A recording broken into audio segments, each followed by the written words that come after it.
Assalamualaikum warahmatullahi wabarakatuh. Pada video kali ini saya ingin menjelaskan mengenai kelipatan persekutuan terkecil. Tentunya materi ini sudah pernah kalian pelajari sebelumnya baik di SD maupun SMP ya. Tetapi sebelum kita mempelajari mengenai kelipatan persekutuan terkecil, ada baiknya kita mempelajari terlebih dahulu apa sih itu kelipatan persekutuan. Perhatikan contoh berikut ini. Nah, coba kita tentukan kelipatan persekutuan dari 3 dan 4. Kita cari kelipatan dari 3, yaitu 3, 6, 9, 12, 15, 18, 21, 24, dan seterusnya. Kemudian kelipatan dari 4 adalah 4, 8, 12, 16, 20, 24, dan seterusnya. Nah, bisa dilihat ya di sini, yang sama antara 3 dan 4 itu adalah 12, 24, dan seterusnya. Artinya masih banyak lagi ya yang sama. Nah, jadi kelipatan persekutuan dari 3 dan 4 itu adalah 12, 24, dan seterusnya. Yaitu mungkin 36, 48, 60, dan seterusnya. Jadi, kelipatan persekutuan dari 3 dan 4 itu merupakan kelipatan dari 12. Nah, selanjutnya kita akan mencari kelipatan persekutuan dari 6 dan 2. Kelipatan dari 6 itu adalah 6, 12, 18, 24, dan seterusnya. Sementara kelipatan dari 2 adalah 2, 4, 6, 8, 10, 12, 14, 16, 18, 20, 22, 24, 26, 28, dan seterusnya. Nah, dengan demikian diperoleh kelipatannya yang sama antara 6 dan 2 adalah 6, lalu 12, lalu 18, lalu 24. Nah, dengan demikian kelipatan persekutuan dari 6 dan 2 itu merupakan kelipatan dari 6. Definisi kelipatan persekutuan itu adalah misalkan ada A dan B itu merupakan bilangan bulat. Bilangan bulat M adalah kelipatan persekutuan dari A dan B jika dan hanya jika A membagi M dan B membagi M. Dengan kata lain, M ini bisa dibagi oleh A dan B, atau A dan B ini merupakan faktor dari M. Selanjutnya, kita akan membahas mengenai kelipatan persekutuan terkecil. Sebelumnya, kita sudah punya kelipatan persekutuannya ya. Kalau ditanya kelipatan persekutuan terkecil, maka kita cari kelipatan persekutuan yang paling kecil. Misalkan ini, kelipatan persekutuan dari 3 dan 4 itu adalah 12 dan 24. Dengan demikian, KPK-nya adalah yang paling kecil, yaitu adalah 12. Nah, bagaimana dengan 6 dan 2? 6 dan 2, di sini KPK-nya adalah yang paling kecil, yaitu adalah 6.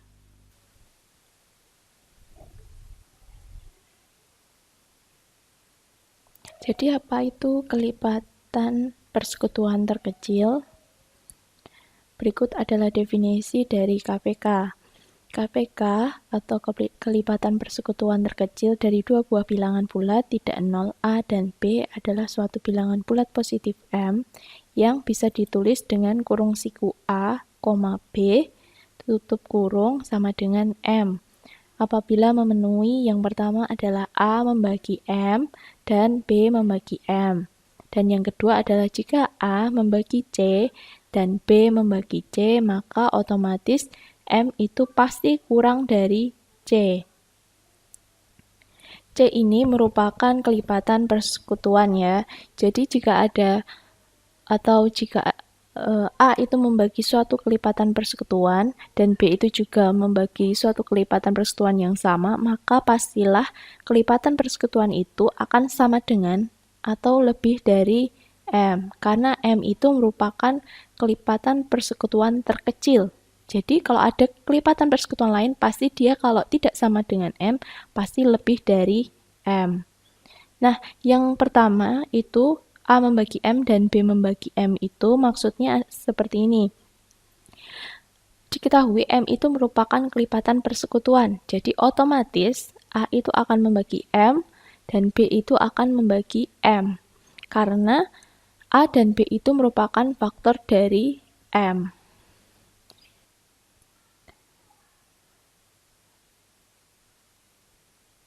Bagaimana dengan KPK bilangan bulat negatif?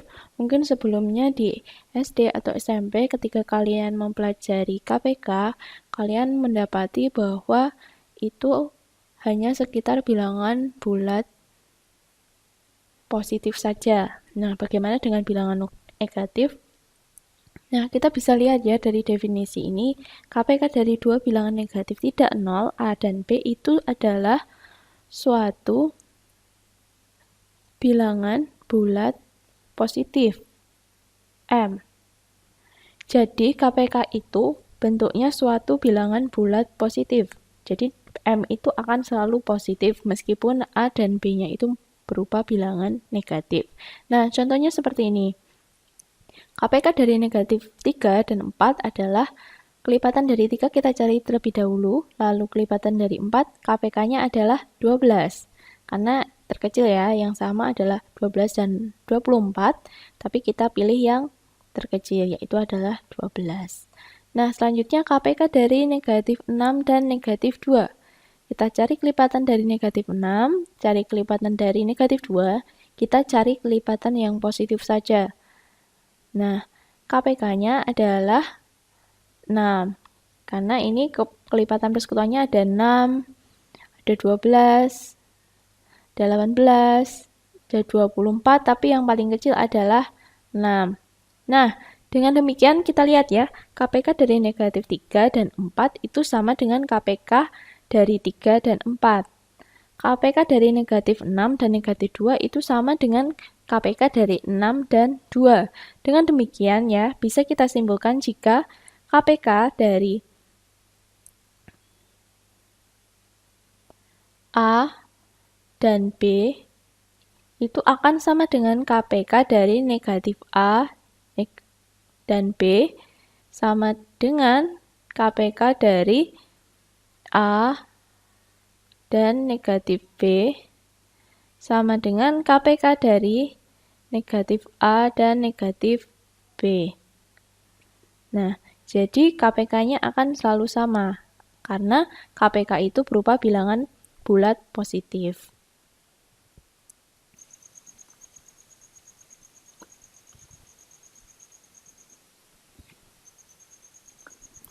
Selanjutnya, perhatikan ilustrasi berikut ini.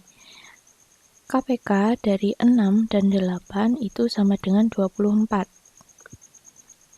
Maka, otomatis 6 itu pasti membagi 24 dan 8 itu juga membagi 24. Nah, bagaimana dengan kelipatan persekutuan yang lain? Kelipatan persekutuan dari 6 dan 8 itu adalah 48, 72, 96, dan seterusnya. Tentunya kelipatan persekutuan dari 6 dan 8 itu lebih besar daripada 24. Nah, dari contoh ini bisa dilihat ya, himpunan semua kelipatan persekutuan bulat positif dari 6 dan 8 yaitu 48, 72, 96, dan seterusnya selalu terbagi oleh 24, ya kan? Jadi, kelipatan persekutuan dari 6 dan 8 itu pasti akan terbagi oleh 24, karena mereka kelipatan 24. 48 itu kan merupakan 24 kali 2, 72 itu 24 kali 3, dan seterusnya. Hal ini dapat dikatakan bahwa setiap kelipatan persekutuan dari dua buah bilangan bulat selalu terbagi oleh KPK dari dua bilangan bulat tersebut. Nah, hal ini dinyatakan dengan teorema sebagai berikut. Jika C adalah suatu kelipatan persekutuan dari dua buah bilangan bulat tidak 0, A dan B, maka KPK dari A dan B membagi C. Teorema ini silahkan dibuktikan sebagai tugas. Selanjutnya adalah perhatikan ilustrasi berikut ini. Jika ada KPK dari 6 dan 9, itu kan sama dengan 18. Lalu KPK dari 12 dan 18 itu sama dengan 36. Nah, Padahal 12 dan 18 ini merupakan 2 kali 6 dan 2 kali 9. Lalu 36 ini merupakan 2 kali 18. Nah, tampak KPK dari 2 kali 6 dan 2 kali 9 itu sama dengan 2 kali KPK dari 6 dan 9. Nah, hal ini memberikan ilustrasi pada teorema berikut ini. Jika C lebih dari 0, maka KPK dari CA dan CB itu akan sama dengan C kali KPK dari A dan B. Dengan menggunakan teorema ini, maka dengan mengeluarkan faktor persekutuannya akan mempermudah dalam mencari KPK-nya. Misalkan, KPK dari 105 dan 45 itu akan sama dengan kita keluarkan FVB-nya yaitu 15 ya. 15 kali 7, lalu 45 itu 15 kali 3. Nah, maka bisa kita tulis 15 itu kali KPK dari 7 dan 3. KPK dari 7 dan 3 itu adalah 21. Maka KPK dari 105 dan 45 adalah 315. Contoh lainnya mungkin KPK dari 18 dan 30. Itu akan sama dengan FVB dari 18 dan 30 itu adalah 6. 6 kali 3, 30 itu 6 kali 5. Lalu 6 kali KPK dari 3 dan 5. Padahal KPK dari 3 dan 5 itu adalah 15, maka KPK dari 18 dan 30 itu adalah 90. Nah, jadi dengan menggunakan teorema tersebut, akan mempermudah kita mencari KPK dari suatu bilangan bulat. Untuk bukti formalnya, saya serahkan kepada kalian sebagai tugas. Selanjutnya, bagaimana hubungan antara FVB dan KPK? Teorema ini akan menjelaskan hubungan keduanya. Jadi, untuk bilangan-bilangan bulat A dan B itu berlaku hubungan FVB dan KPK seperti ini. Ini merupakan simbol dari FVB ya. Jadi, selain bisa ditulis dengan FVB A dan B, FVB juga bisa cukup ditulis seperti ini. Sedangkan ini merupakan KPK. Ada juga yang menulis KPK itu seperti ini. Maka, berlaku hubungan FVB A dan B kali KPK A dan B itu sama dengan A kali B. Nah, contohnya adalah seperti ini. Karena FVB dari 16 dan 20 itu sama dengan 4, dan KPK dari 16 dan 20 itu sama dengan 80. Nah, dari sini terdapat hubungan 16, FVB 16 dan 20 kali KPK dari 16 dan 20, yaitu adalah 4. FVB-nya adalah 4, KPK-nya adalah 80. Itu sama dengan 320 atau sama dengan 16 kali 20. Contoh lainnya, FVB dari 25 dan 18 itu adalah 1, dan KPK dari 25 dan 18 itu adalah 450, maka terdapat hubungan yaitu FVB dari 25 dan 18 dikali KPK dari 25 dan 18 sama dengan 1, yaitu FVB dari 25 dan 18 dikali KPK-nya yaitu 450, hasilnya adalah 450.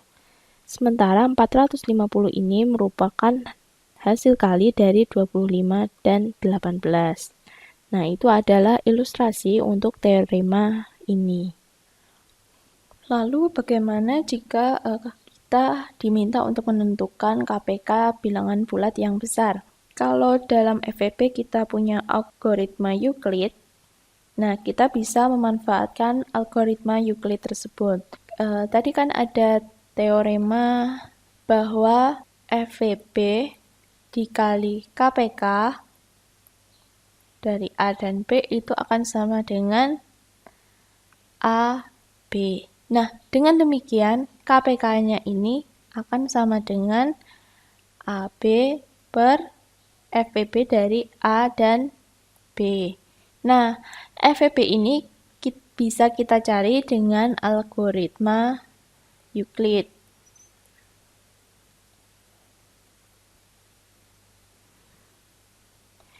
Sebelumnya sudah kita cari ya, FVP dari 4.840 dan 1.512 itu adalah 8. FVP dari 4.840 dan 1.512 itu sudah kita cari sebelumnya, yaitu 8. Nah, maka KPK-nya adalah 4.840 dikali 1.512 dibagi FVP-nya yaitu 8. Itu nanti akan sama dengan 914.760. Nah, ini adalah KPK-nya. Jadi kita sudah belajar ya cara mencari KPK dan definisi beserta teorema dari KPK. Jika ada pertanyaan, silakan ditulis di kolom komentar. Sekian untuk video kali ini, semoga bermanfaat. Wassalamualaikum warahmatullahi wabarakatuh.